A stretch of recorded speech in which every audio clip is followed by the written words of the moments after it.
Didn't I request no more fertilizer shipments be brought on board? Who keeps ordering these?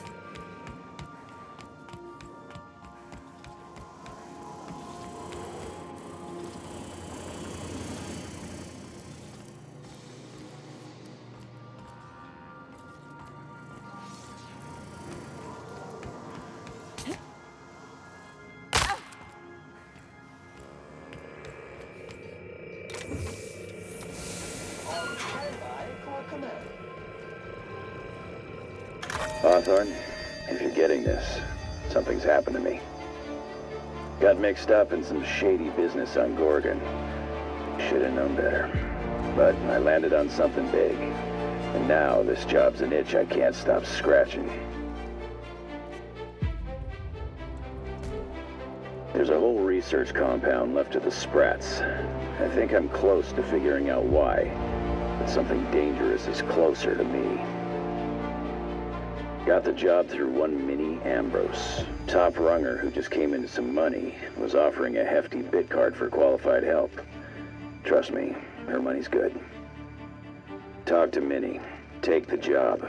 If I ain't gonna live to see the payday, might as well be you. Consider us even, old pal. Well, that fellow certainly seemed trustworthy. I've gotten jobs from some unusual sources, but this is a first. Congratulations, Captain. I don't mean to sound prim, Captain, but there's gotta be a better way to ask someone to do you a favor. I just want to say, we gotta take this job. This is the closest I ever been to starring in a serial drama. Only thing we're missing is a couple cameras and a soundtrack. At least this won't be boring.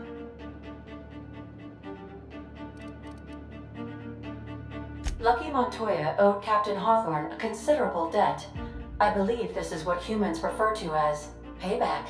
Captain, the message contains landing coordinates for a small asteroid in the Charybdis cluster.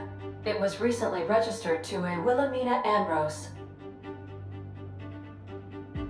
Now, I, for one, was hoping to do the exact opposite of that. What? Do you want to shake its hand? Yeah, can we talk about the arm? I want to take bets on how the guy lost it. My money's on cannibals. That ain't really that fella's arm, right? It's gotta be a dummy. Or a toy? Well, I'm not cleaning it up. Cleanup service request processed. Disposal of human arm from the Unreliable's cargo hold will commence in the immediate future. Simulating disgust. How distasteful. Humans eat there. I'm not touching it. Etc. Lucky Montoya had a statistically significant tendency to encounter situations of extreme danger. Oh, really? I thought he lost his arm gambling. He was also the fourth best paid freelancer in the system. There are several hundred freelancers operating in Halcyon. Considering the numbers, Mr. Montoya ranked among the top percentile. This had less correlation with his measured aptitudes, which rank at or below average, than with a pattern of fortunate circumstances. Luck does not exist, Captain. Nevertheless, I am programmed to agree with your assessment. I have transferred the coordinates for Ambrose Manor to your navigation terminal. We can travel there when you are ready.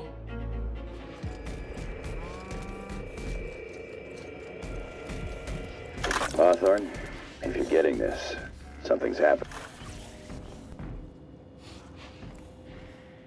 Good to see you, boss. So we just sat around a table talking about a severed arm. Of all the weird things that happened on this ship, that ranks somewhere in the middle. You ever watch The Masked Marketeer?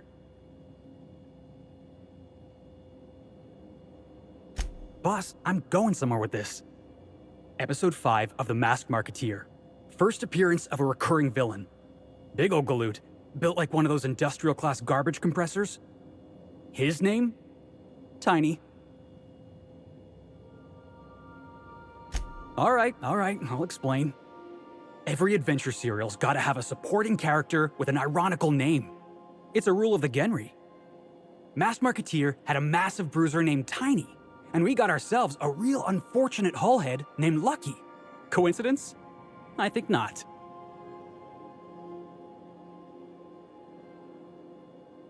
Not yet, we're not. We keep picking up jobs like this, and somebody's bound to make a serial about us. We're freelancers. We take any job we can get. But this one? The dying message of a stranger. A severed hand delivered in a crate. Let's just say it beats flying around the colony running errands. So, of course, I'm gonna be excited.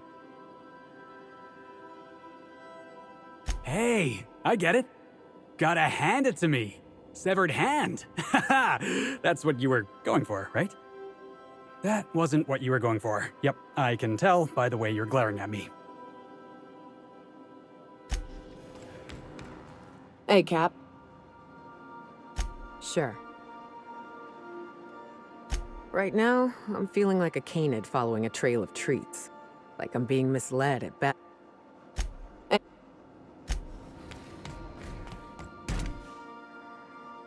Issuing sanitation ticket.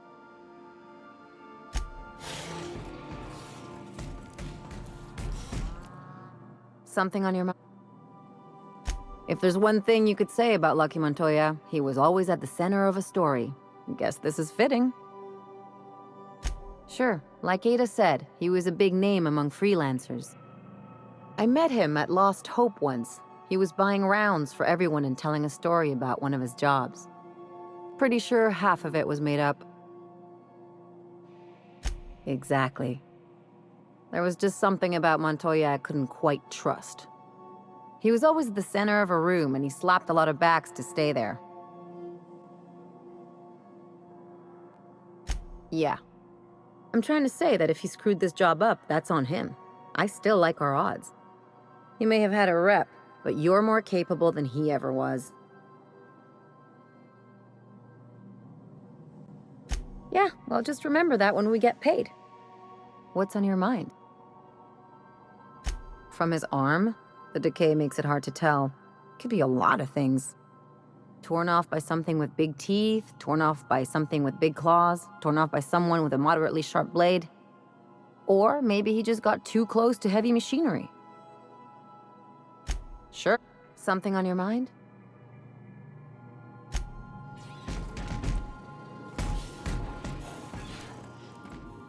As always, Perhaps it's just my judicious nature, but I think we should be careful if we're following up on this lucky fellow's message. I've always felt caution as the best approach when one has delivered a message attached to a severed limb. He sounded lost, perhaps slightly untethered from reality. A feeling I know all too well. It doesn't strike me as a setup, but I still advise caution. Why not? It is what we do, isn't it?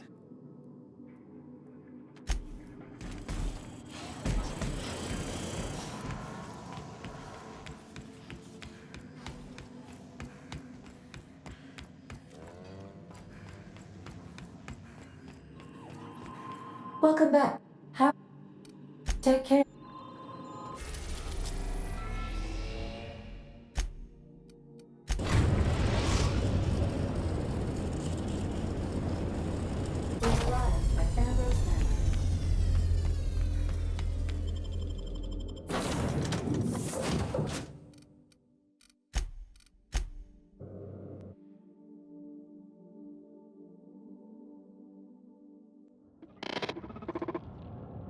Welcome to Ambrose Manor. We were not expecting company. Please follow. Do not stray from the path. Aw, that's no fun.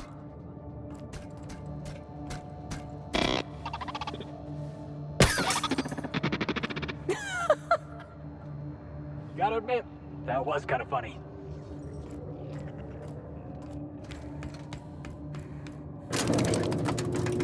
Query. Are you upside down?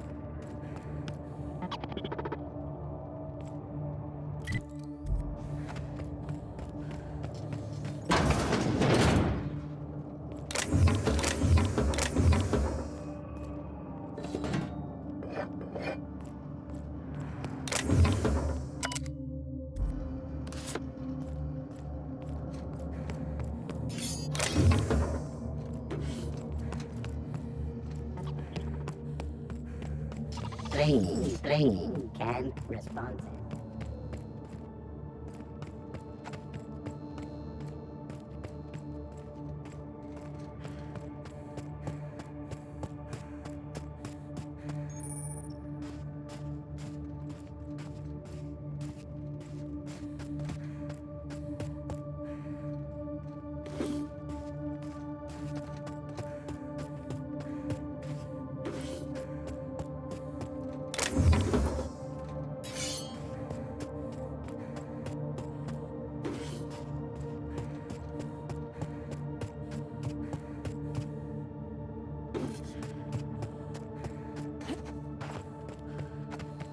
Wow, Ambrose Manor?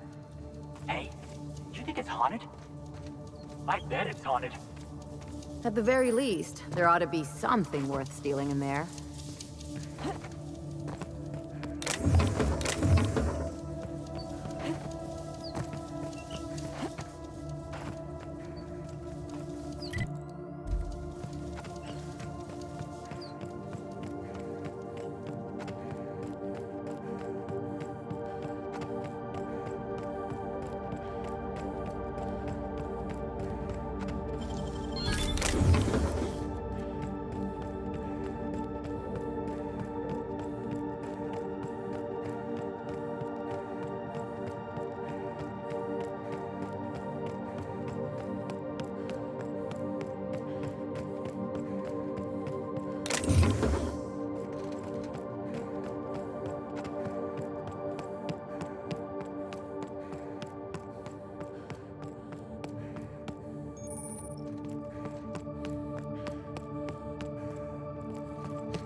Okay, maybe not. This place looks kind of sad. Like it's been waiting for someone to make a home out of it.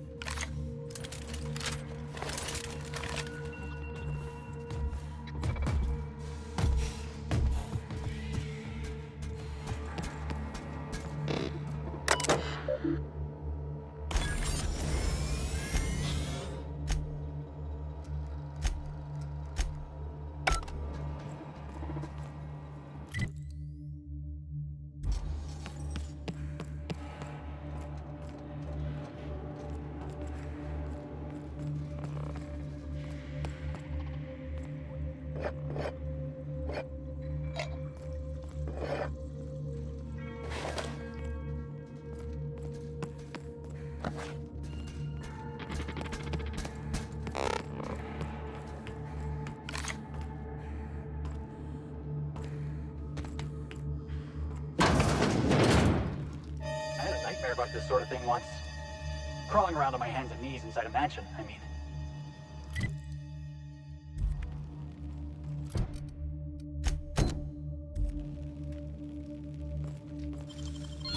Real slick.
Dear Wilhelmina, I hope this letter finds you well. No, It's too stilted. It sounds like I'm writing to request a loan. Dearest Wilhelmina, I regret to tell you...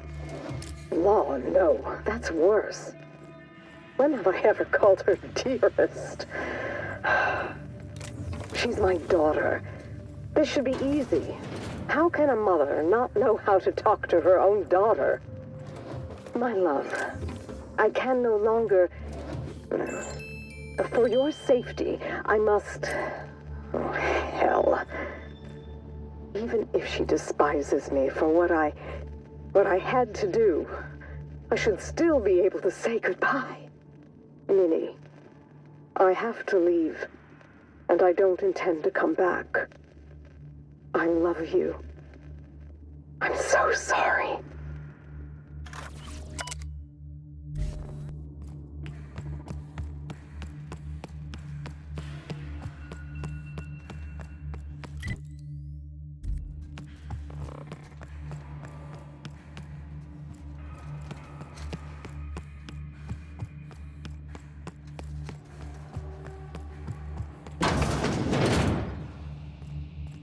Lucky?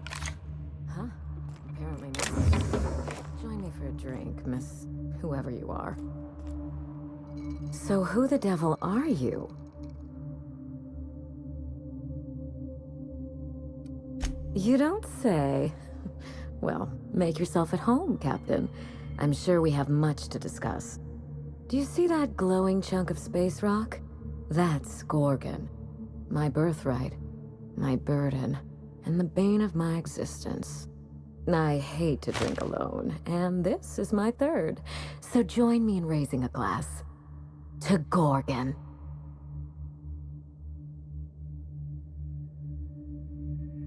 That's right. The Gorgon asteroid is pretty to look at, but evil to the core. I raise a glass to my adversary out of respect. That's right. And I take it you're the type who skips formalities, so let's get down to business. Nice to meet you too. Wow. Now what brings you to my house, gorgeous? I take it you didn't come all this way for the beverages, the starry skies, or the pleasant company.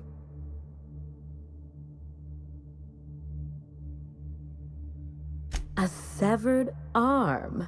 How positively ghoulish. You know this is a private residence, not a curio shop?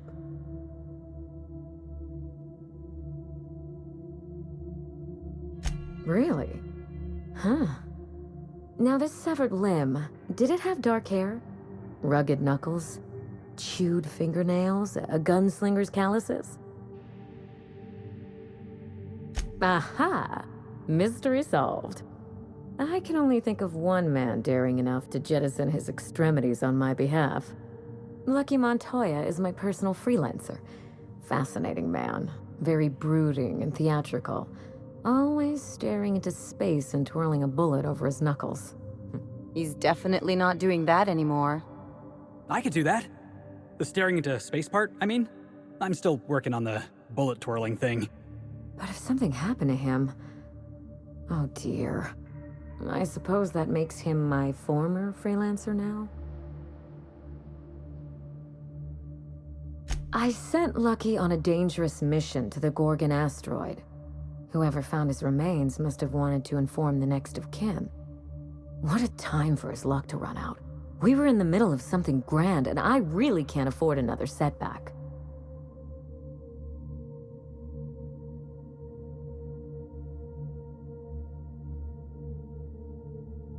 Funny that you should bring that up.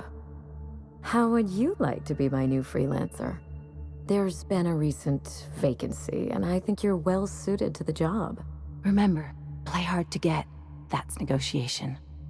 I could get used to people offering us a job at first glance. Usually they just squint at us all suspicious-like. Or reach for a pistol. I'm looking for someone rough around the edges. A gorgeous, dashing scoundrel type. Incidentally, someone good with their hands. I like my employees well-groomed. Appearances are everything in high society.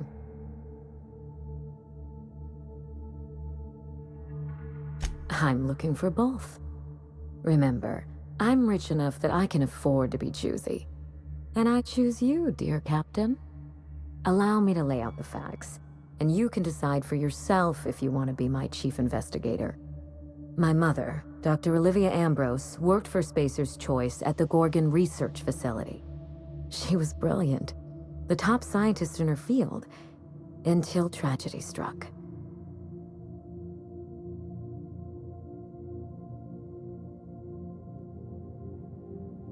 I wish I could say otherwise. One day, Spacer's Choice shut down all research and evacuated Gorgon. Everyone had to scramble or risk getting left behind. It was chaos. Employees fled for their lives. Mother never made it home. I'm told she wasn't the only casualty that fateful day. Mother's name has since been dragged through the mud. Spacer's Choice blames her for the collapse of Project Gorgon, and I just know they're lying.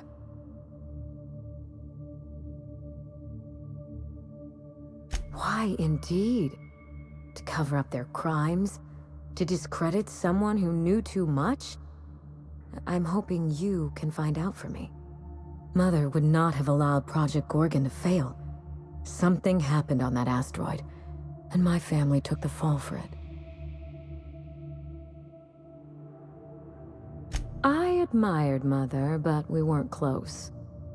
She disapproved of everything about me, really. I couldn't measure up to her example. She didn't make time for us. I remember thinking that she never wanted a child, and never forgave me for being one, naive and irresponsible as I was. Trust me, we are nothing alike. A kindred spirit. Well, well, charmed. Today is full of surprises. Mother worked herself to the bone.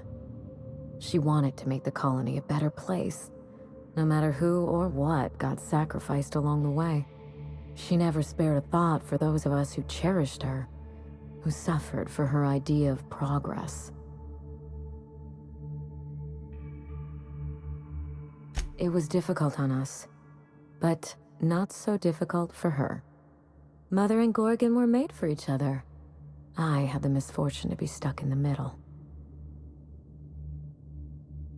I don't know, and Spacer's Choice won't say. They don't discuss anything that tarnishes their brand. Gorgon has a dark history. The project fell apart. Personnel were shuffled across the system. With Mother gone, now I'm all that's left. Father lost more than his job on Gorgon. I'll say no more than that. The asteroid may look like a glittering jewel, but I assure you the resemblance ends there. Gorgon is poisonous to the core. One might even say cursed. I need your help, Captain. Project Gorgon killed Mother and disgraced the Ambrose name, and no one has been held accountable. Spacer's Choice buried the past like a dirty secret. Neither. It's vindication I want. Whatever happened on Gorgon wasn't Mother's fault. I simply need the evidence to prove it. We're going to drag the truth kicking and screaming into the light. Even if it means bringing ruin and humiliation to Spacer's Choice. All the evidence I need should be in Mother's journal. You can find it in her office on Gorgon, in the heart of the old research facility.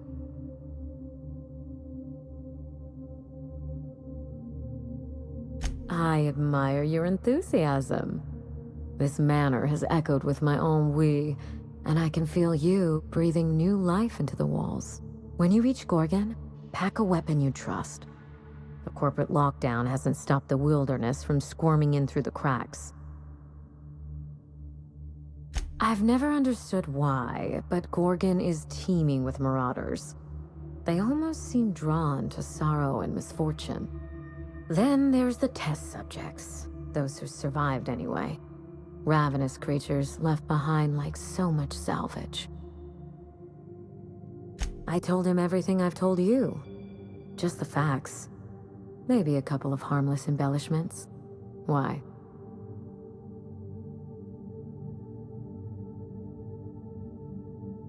It's sure to be 100% with that attitude. Still, You're smart to ask. Lucky spent most of our time together spinning a pistol around his index finger. Not sure he listened to any of my advice. That sounds like Lucky, all right. The man loved to show off. He had an aura of rugged individualism that was quite charming. Not that it helped him in the end. But you won't let me down, will you, Captain?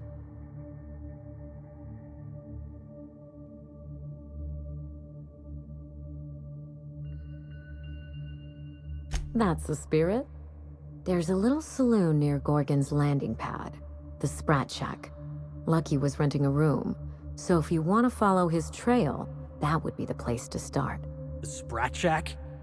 Hope they don't serve real sprats. There's a Spratwurst place on the Groundbreaker. Tried it once, and I was sick for a week. I think I've heard of that place. Cheap whiskey, rough crowd. You'll love it. Just so we understand each other, money is no object. I'm willing to squander the family fortune if you get me what I want. Between your payment and any salvage you happen across, you'll walk away from this rich enough to buy a mansion of your own. How does that sound? The cash? No one's ever done this before, and the only person who tried is a corpse. Believe me, that's enough. Here's your nav key, Captain. Safe travels.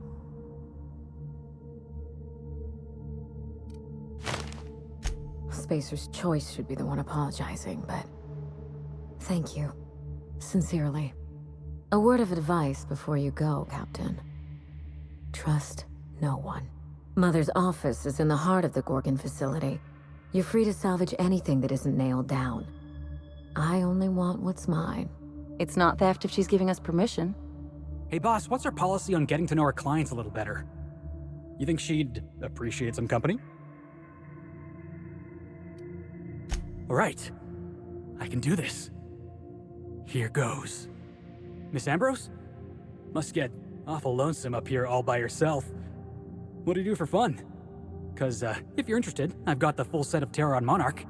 The last thing I need in my life is more corporate propaganda masquerading as entertainment.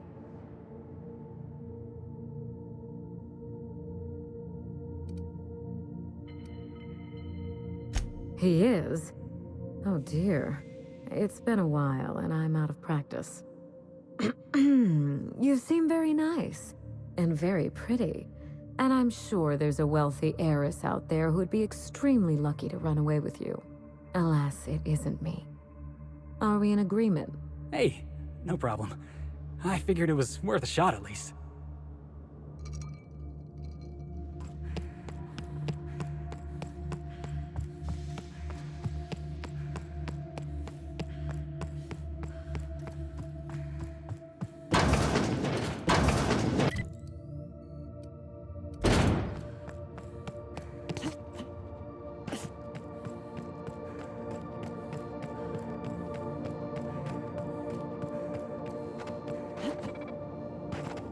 It can't help itself.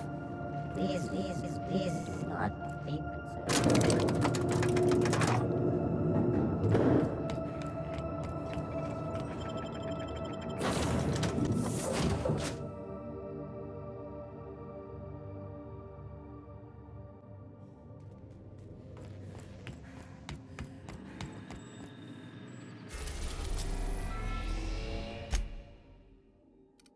We are now in orbit above Gorgon.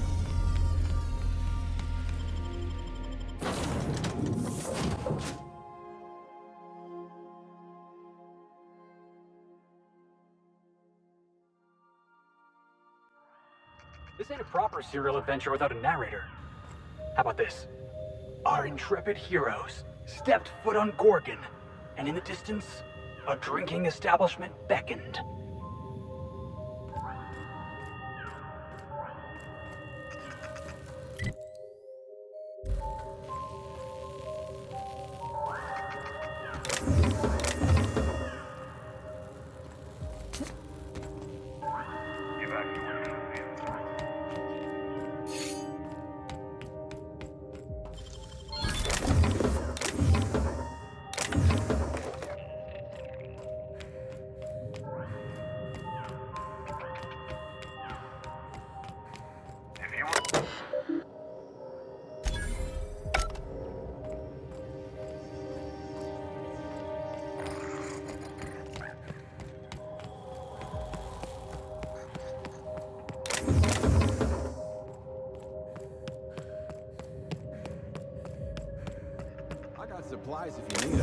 one lasts long on Gorgon unprepared. Is that what my thoughts sound like? Law, I've been standing near that alarm too long. You looking for supplies, stranger? Let's stock up here. If you run low on bullets out in Gorgon's far reaches, there ain't no one round here liable to help you out. Let me know if you're looking for something particular. Huh? Oh, you don't gotta worry about that. Something to do with that scrap project Gorgon from years back. Thanks for turning it off, by the way. I'd have lost my mind if the damn thing had gone on much longer. I thought that alarm was gonna bang on for the rest of time. The control terminal wouldn't listen to physical persuasion. I know, 'cause even Von Hoffman couldn't bash it in. And I seen that tough son of a gun throw a man clean across the Sprat Shack one time like he were a toss ball. Only that Spacer's Choice shut it down in a big hurry. From what I heard, some of their folks got left behind even. Don't seem like the project ended well.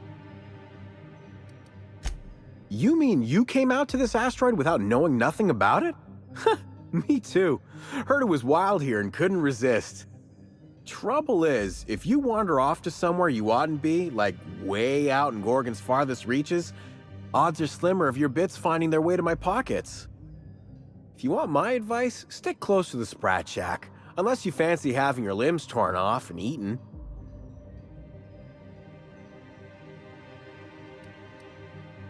I figured not. Look, I ain't stopping you from wandering elsewhere. But if you do, be sure you watch out for the Marauders. That's the #1 thing. And the Mance, I guess.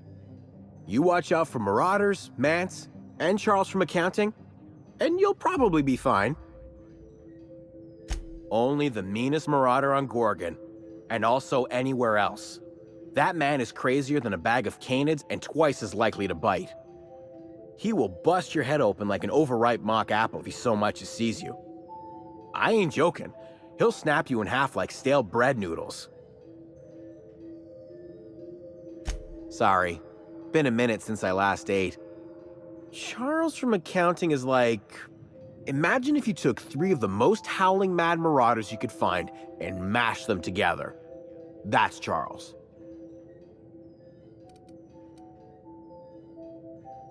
You know, that's actually true. You ain't listening to me, huh? Well, I warned you. If you run off and get exploded to death by a madman with a rocket launcher now, that's on you.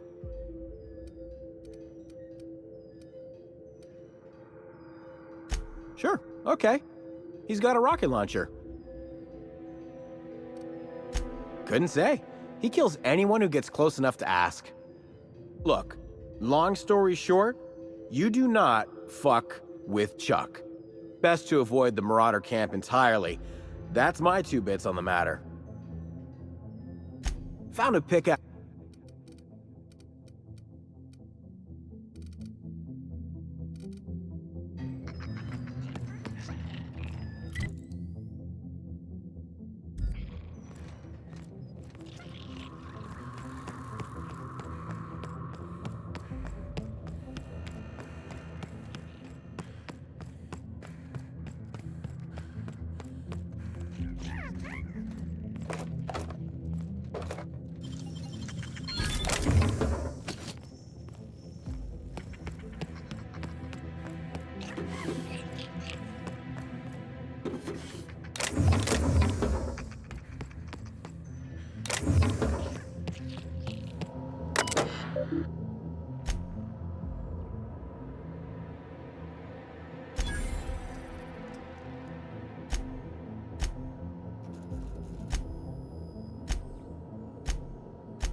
This unit reminds you that death is a prison without doors.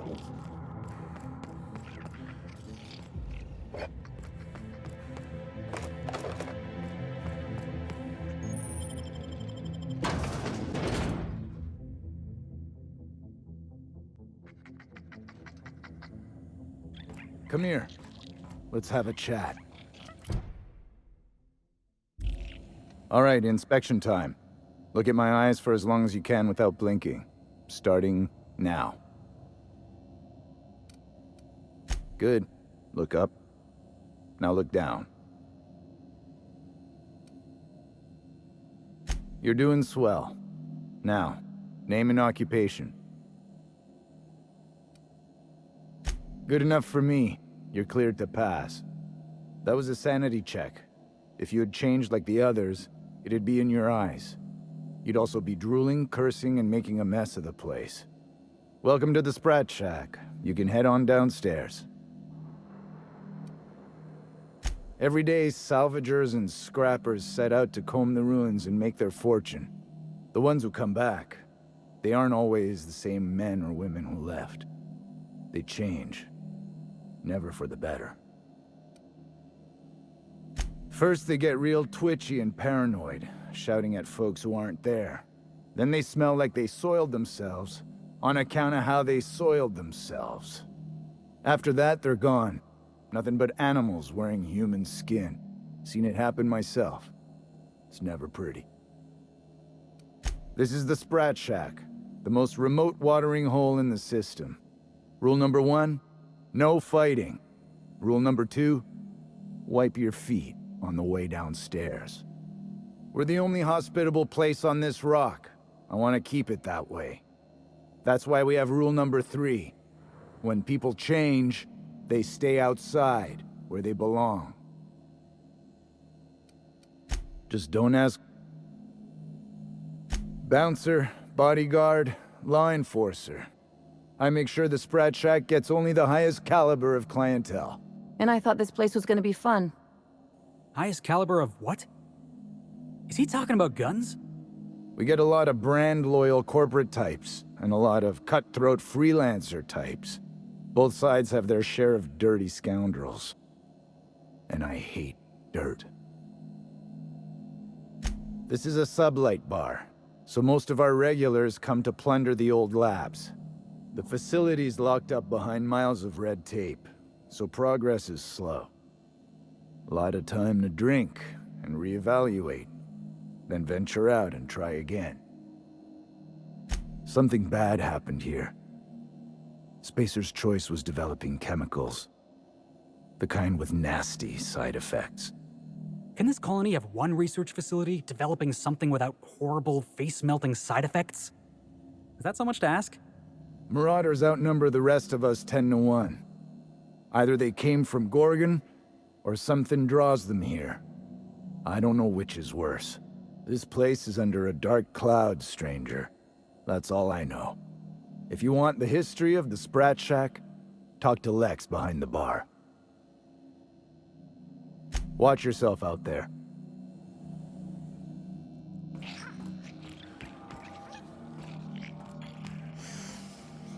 Smell that? Cheap whiskey and stale cigarettes. My kind of place. Now this looks like a real dive. Hey, I wonder if they got those floorboards that creak when a stranger walks in.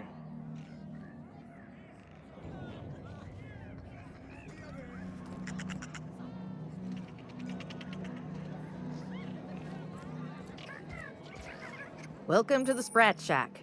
First one's on the house, and I won't even water it down. What'll it be?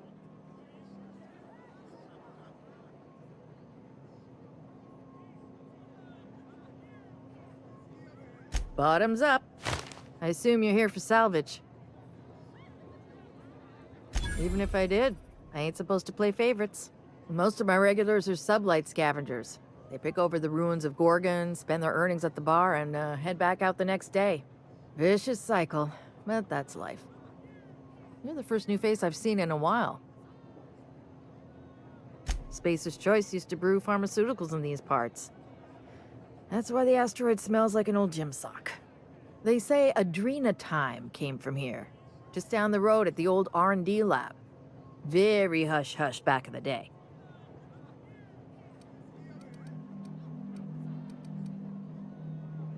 Roscoe might tell you more. He spent some time around here before the bar opened up. I trust him well enough. There's always Leonora, my favorite customer over in the storage room on the second floor. Keeps to herself and always closes out her tab. He's been here since opening day. I think he told me he was some kind of journalist. He got left behind when Spacer's Choice pulled out. And I guess no one's coming to get him. Roscoe's drinks are on the house. We all know how it feels to get left behind. He'll be all right. He's with the family now, and we take care of our own. He didn't tell me and I didn't ask. I'm his bartender, not his human resources rep. If you believe the chatter, a lot of good folks got left behind, and a lot of bad folks made it out. Sometimes that's all there is to it. Nice lady. Been coming around a lot these past few months. She isn't with Sublight, but seems to know the lay of the land better than anyone. She spends most of her days drinking alone. I think she's looking to hire someone, if you're open to a side gig. You know Lucky?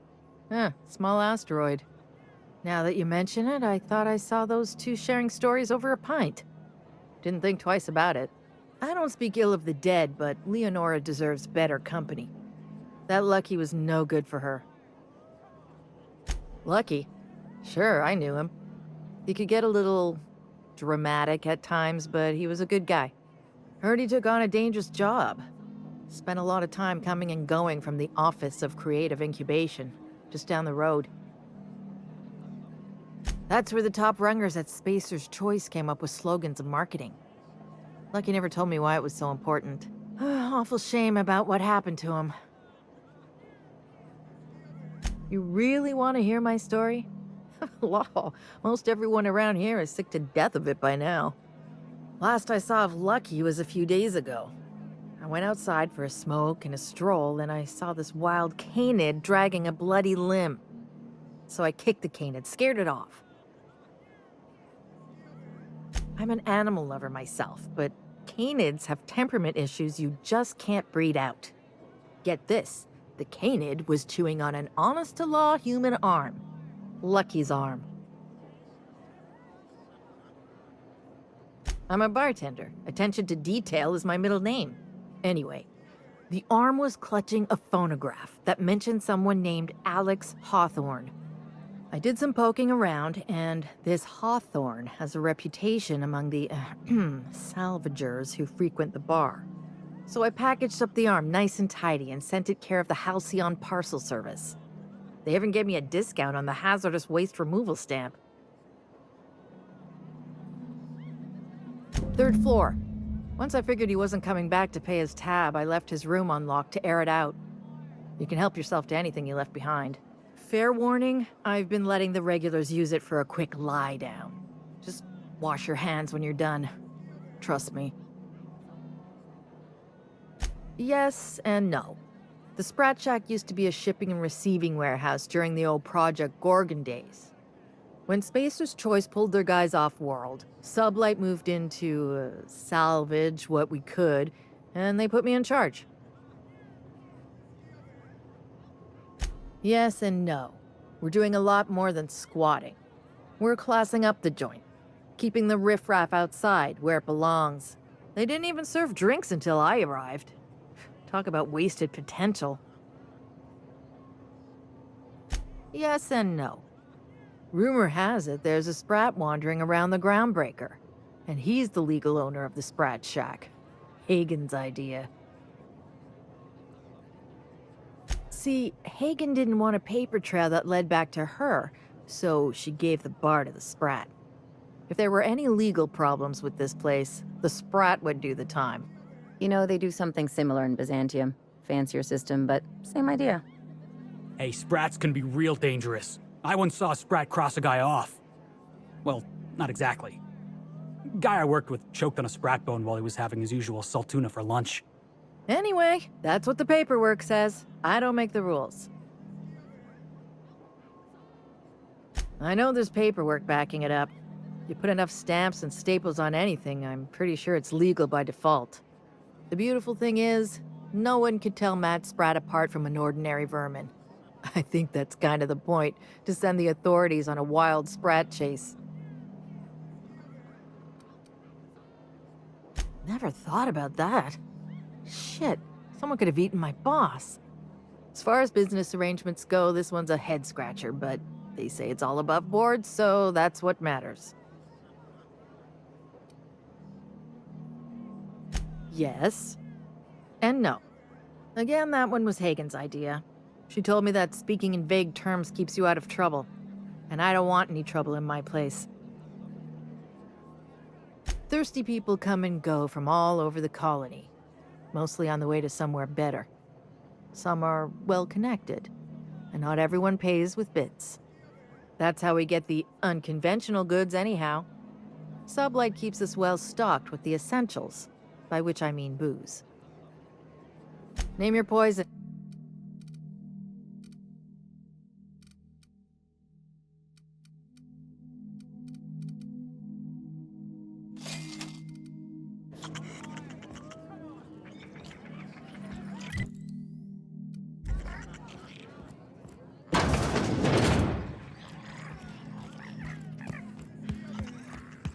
Groundbreaker never had bars this nice.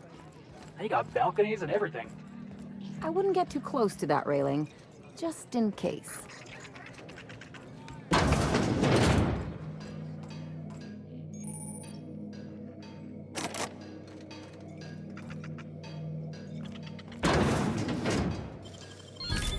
Nice going!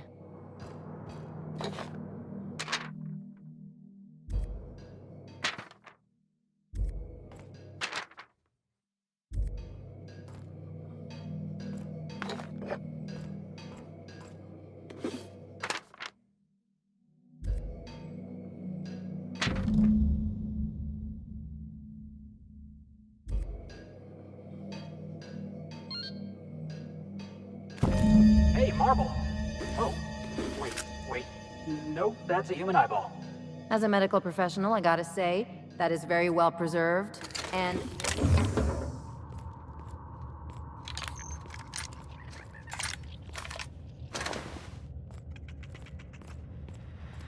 Initiating ocular measurement complete. Ocular identification complete. Welcome, Clarence Mostly. Access granted. Welcome.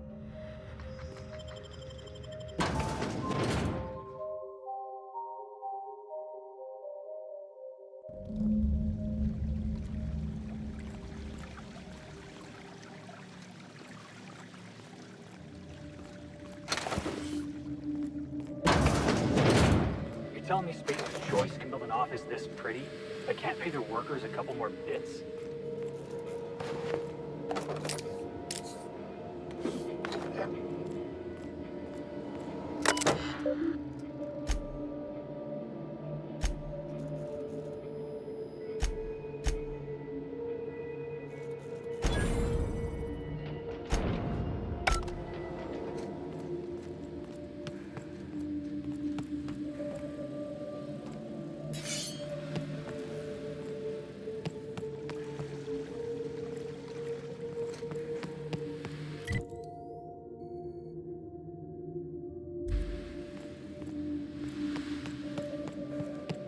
Ah, the Spacer's chosen.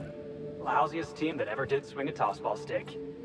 They really think Adrena time does all that?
Must be the executive office.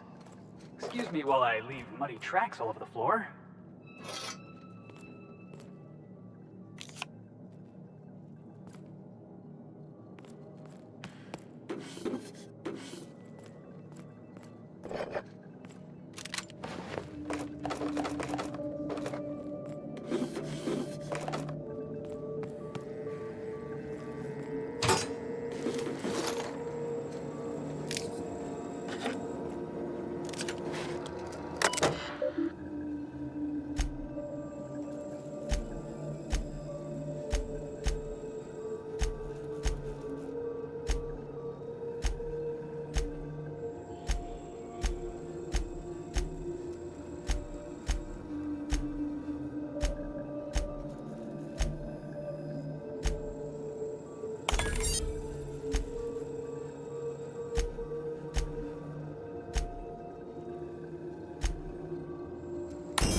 I knew I heard a little weasel sniffing about. You'd best go back the way you came. There's nothing for you here.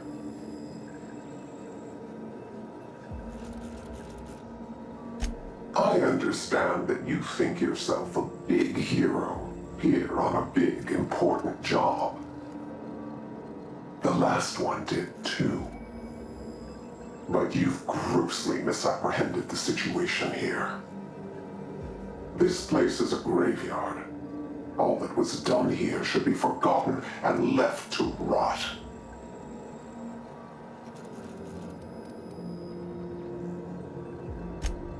You might when they start shooting at you. Gorgon is the birthplace of marauders. We created them here, in this very facility. They are our misbegotten children, born of hubris, vanity. I don't understand. They made marauders here? How? But marauders are just mindless lunatics, right? There can't be more to it than that. They hold no fondness for trespassers. I've placed the facility under emergency lockdown to keep them safe. Let the marauders die in peace, or I will make certain that you die with them.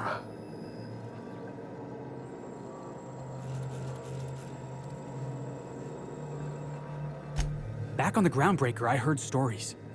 People talked about marauders roaming every corner of Halcyon. Anywhere you found people, you'd find marauders too. I always figured they were townies who spent too long on the factory line. Guess there's more to it.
Captain, transmission request from Ambrose Manor. Captain! Imagine my surprise when I saw the Unreliable leaving Gorgon with so much urgency and purpose. Tell me you found Mother's journal. I'm positively dying for good news.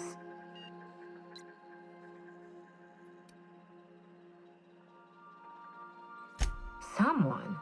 You mean someone still has access to the facility? Oh, after all this time. Who was it?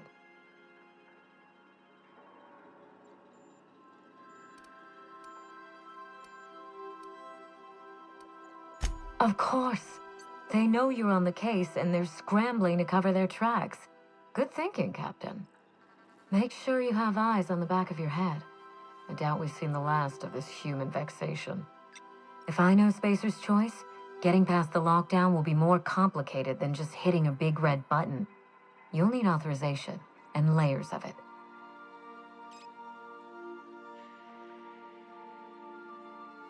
I seem to recall that Mother worked closely with Gorgon's R&D personnel, but not close enough to invite them over for dinner and cocktails, if you get my meaning. By now, they'll have moved on with their lives. If only I could do the same. I knew Mother was involved with some important chemical trials, but I had no idea her pet project was adrenatime. Adrenatime is a working man's stimulant, like a caffeinoid. Very popular at launch, though the marketing quieted down over time. What? No! I mean, there's some very morbid wording in the fine print, but I had no idea adrenatime could make marauders out of people. That's it. That must be it. Spacer's Choice is keeping their dirty little secret about adrenatime off the record. We have to find Mother's journal. If we don't, then Spacer's Choice gets away with murder. I only hope we aren't too late. Adrenatime was touted as the working man's best friend, a drug that boosted productivity with no adverse effects. The promise of adrenatime cannot be overstated. Exhaustion and fatigue were supposed to be obsolete. Workplace accidents would be things of the past. For whatever reason, the drug never lived up to that promise. I don't know. And thanks to Spacer's Choice, we may never find out.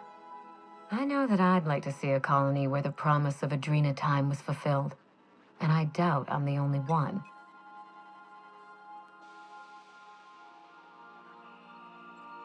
Thank you.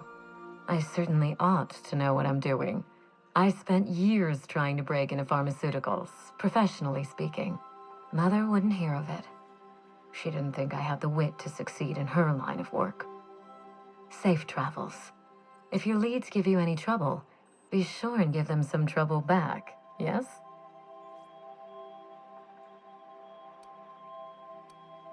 Ta!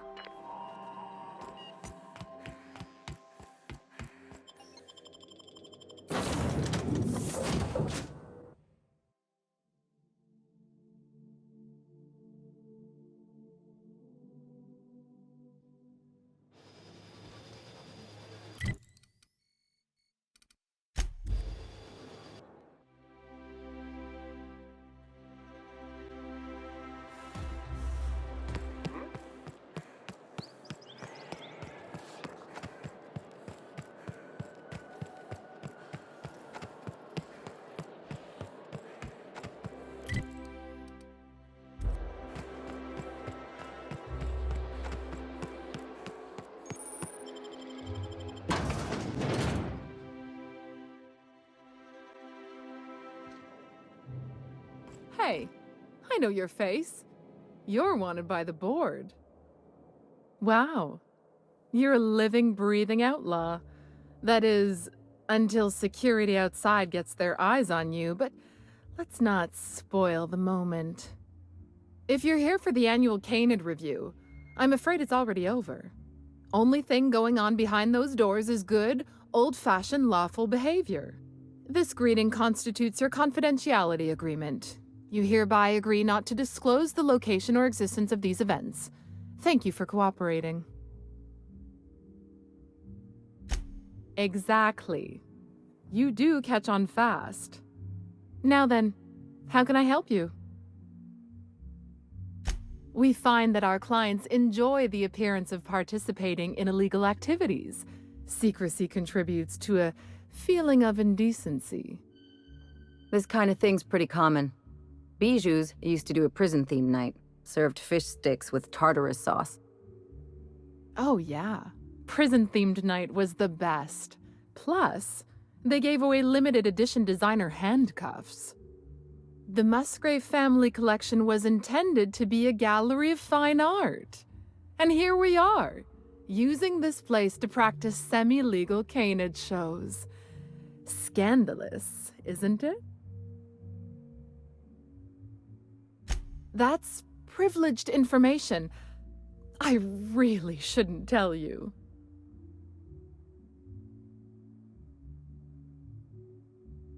That's a fair point. All right, I'll tell you. But just keep this between us.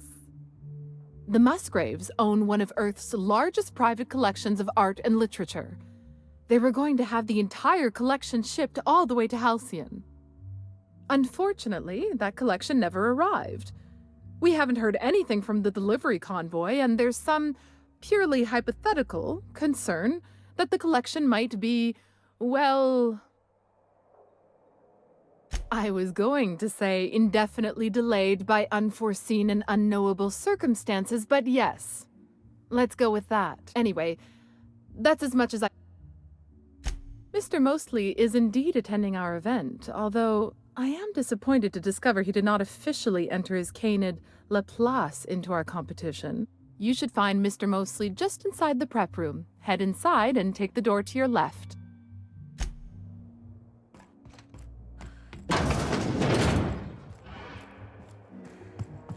Ugh, I've always hated these things.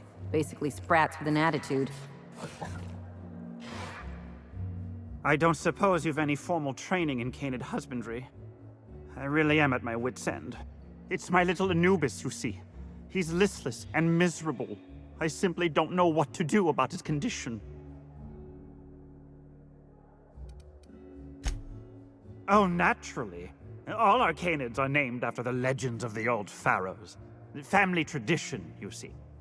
You must understand, Anubis is a very picky eater.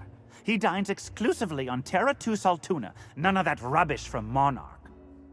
Unfortunately, we've had a bit of a shortage lately. He's so miserable without his Saltuna.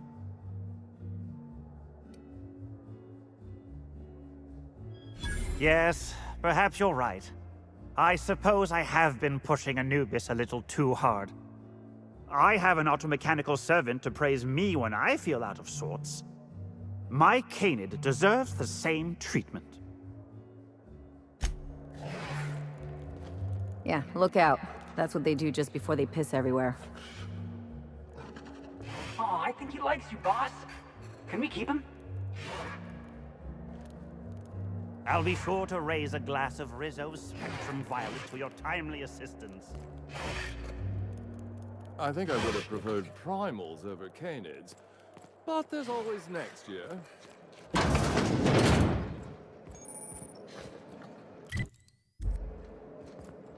Hey, Maverick Johnston's newest star. I've got a question for you. Do you know the interesting thing about canid shows?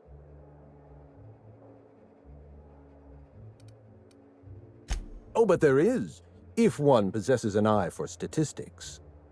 Mathematically speaking, the interesting thing about canid shows is this. They're an exercise in futility. Winning is predetermined.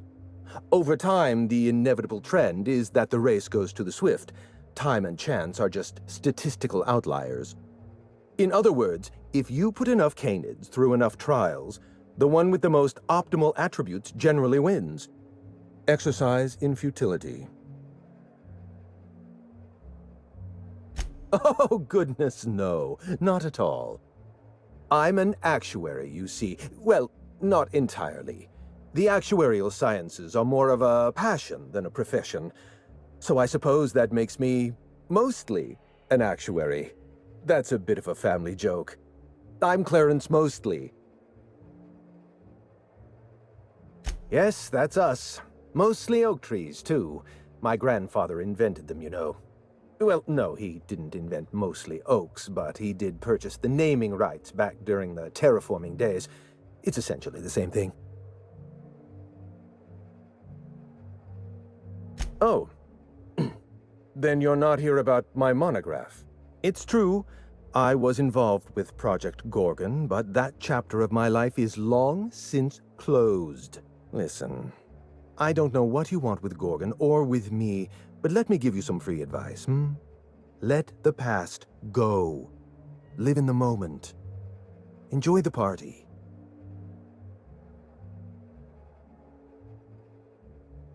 I was wondering if you were the sort of person to accept sensible advice or respond with threats of violence. Thank you for resolving that ambiguity for me. Lifting the lockdown won't be easy. You'll need to send overrides from the chem lab and human inquiry. I don't have that level of clearance, but I know 2 people who do. The trouble is, I don't know you. I don't trust you. I washed my hands of Gorgon, and you're asking me to dirty them all over again.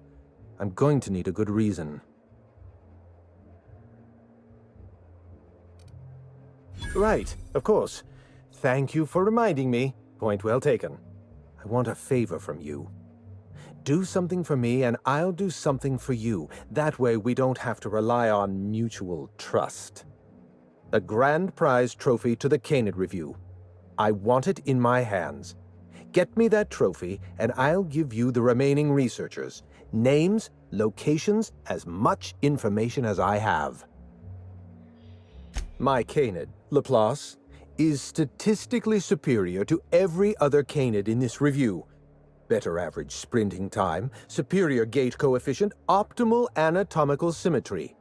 I didn't bother entering little Laplace in this pointless contest. He's already won on paper, you see. That trophy rightfully belongs to him. Oh, you're much too kind. Does this mean you'll do it? Head into the main hall and take the elevator down into the maintenance tunnels. You'll find a service passage that leads up into the trophy room. The maintenance tunnel is the only way up into the trophy room. Some technician barred the door shut on our end. Ask Tilda Coatsworth about it, over by the podium. What's on? My eye! I was wondering where I'd misplaced that old thing. It's perfectly preserved, you know.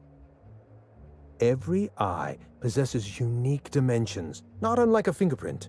The circumference, the shape, the color of the iris.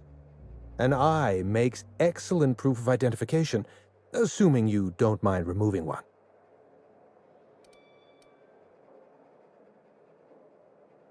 Well, that's rather responsible of you. I'll put a good word in your permanent record. I'd rather not get into the details. If Spacer's Choice ever asks you to test out their new model of monocle, just say no. What? At the moment, you get...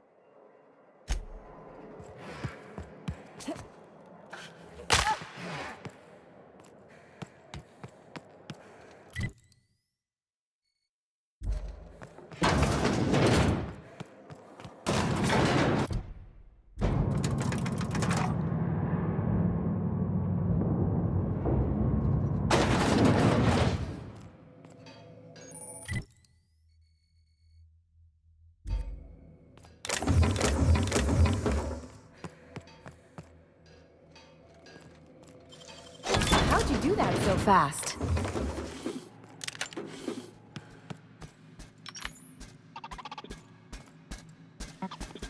Ready, but Heads up!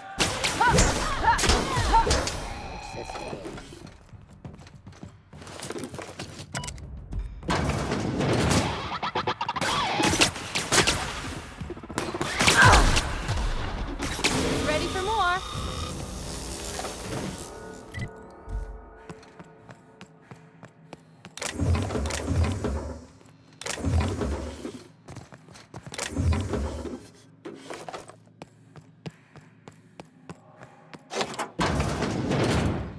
Poor Canids. What kind of monster does something like this?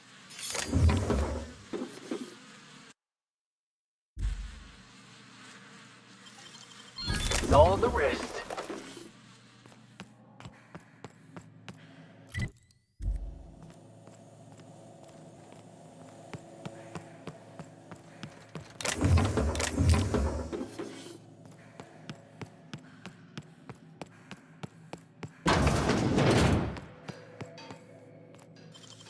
It's all in the wrist.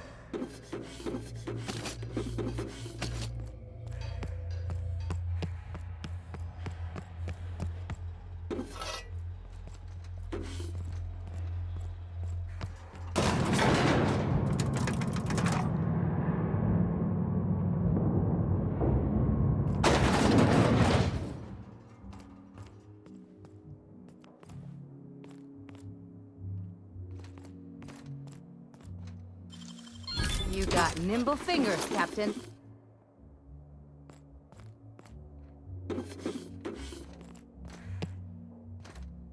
Wow, that trophy's real gold?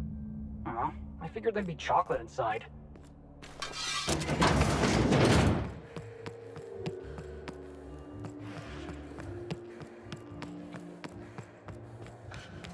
It's not Canid hunting. You know, the careers of 9 out of 13 actors end after their debut serial. Enjoy the fame while it lasts. Dead canids in the service tunnels. Domesticated canids? Why, that's utterly revolting.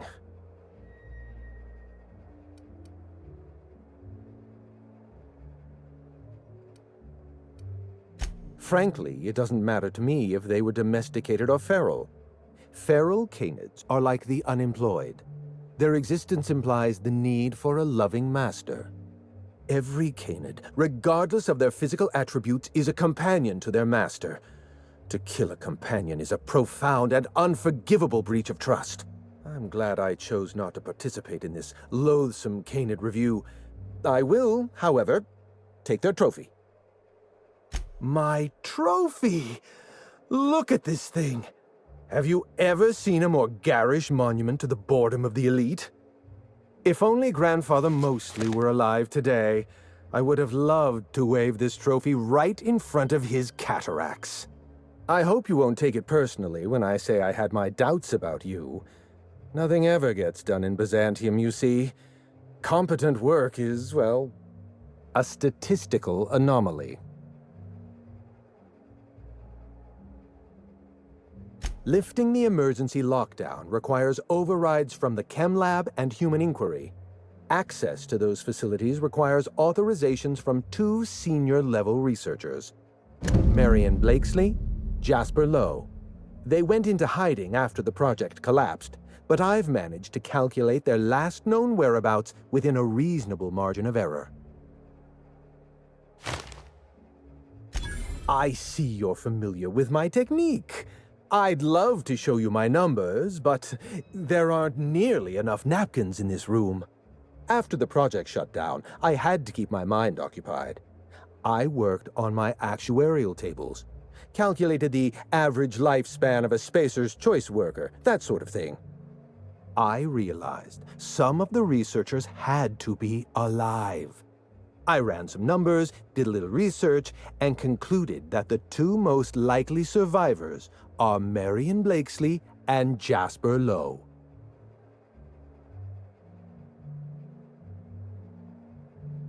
As far as I know, Jasper Lowe and Marion Blakesley are the only 2 surviving researchers with high-level clearance. If you want to lift the lockdown on the manufactory, you'll need to send an override from the Chem Lab and Human Inquiry. I'm afraid it's the only way. I know it feels like you're being led on. What is that colorful metaphor commoners use? A wild sprat chase? Remember, this is Spacer's Choice we're talking about.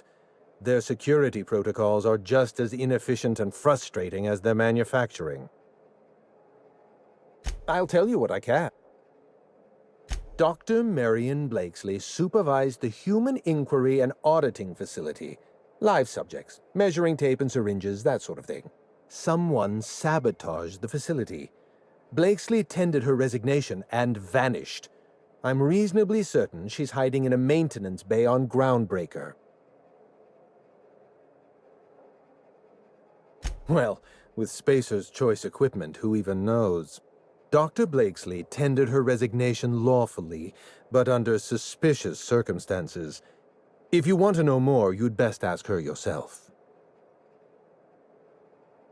I'm asking you to trust in the predictive power of data. Dr. Blakesley may have disappeared after that sabotage incident, but the trajectory of her life was implied in her permanent record. Dr. Lowe described himself as a dazzling genius in his review. I disagreed.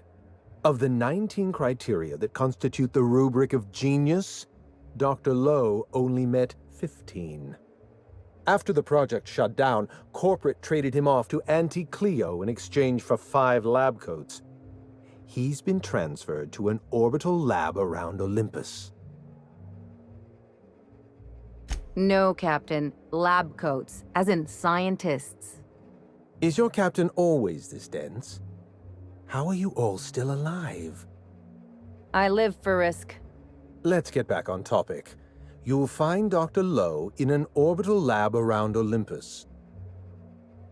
Sir? Let's try to keep it down, shall we? At least pretend we're being discreet. There's not a lot about Project Gorgon I can tell you. I know that's not... Look, don't tell anyone I said this. But if there's anything I've learned by living in Byzantium, it's this. If you go looking for the truth, you are looking for trouble. All right. Ask your questions.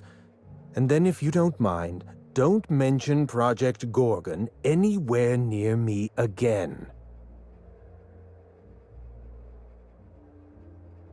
Minnie Ambrose. Oh, Olivia's brat. Ambitious, but like the rest of her family, irrelevant. She tried following her mother's example, failed, and if she ever tried again, I couldn't tell you. The name Ambrose doesn't mean anything to me anymore, or to anyone halfway respectable. The Ambroses are, how do I put this politely, obsolete. A family's name is only as strong as its enterprise. The Musgraves have Rizzos, and the Schuyler's have Anti-Cleo, and so we show those names the respect they deserve. The Ambrose name was associated with Project Gorgon. The project died, and so the Ambrose name died with it. That's just the way the game is played. Project Gorgon was designed to change the life of every worker on Halcyon. We weren't just building a product, we were trying to build a society.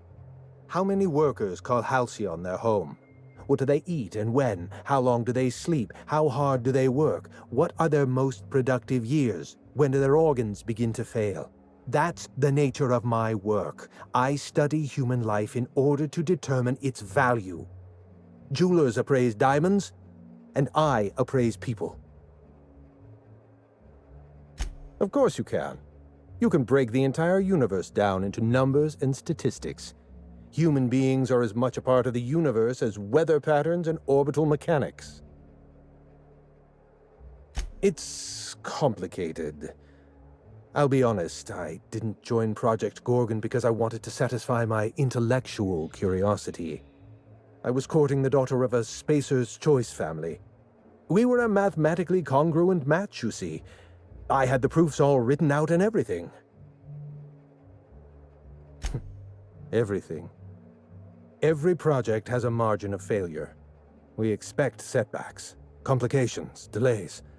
Project Gorgon experienced a cascade failure. One mistake precipitated another, and another, and another. The labs failed to develop a safe drug.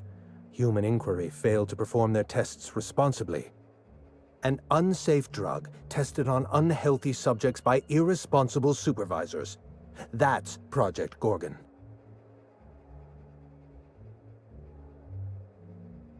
Anarchy is not a crime. It is a symptom. The undisciplined workplace secretes anarchy the way our glands secrete enzymes. It's a principle of science. Sabotage came first. The chem lab, Human Inquiry, even my own office. Sabotage broke the discipline of our workplace, leading to confusion, leading to escaped subjects, leading to anarchy. No one appreciates the value of good data. The holistic surveillance device I wear is an invaluable tool, gathering data on all my day-to-day activities. My former colleagues can go into hiding and live in ignorance for all I care. I prefer the self-examined life. I know. Project Gorgon was a failure of leadership. Leadership to which I belonged. I should have pushed for stricter supervision. We gave the other departments too much freedom and not enough oversight. Spare the rod, spoil the servant.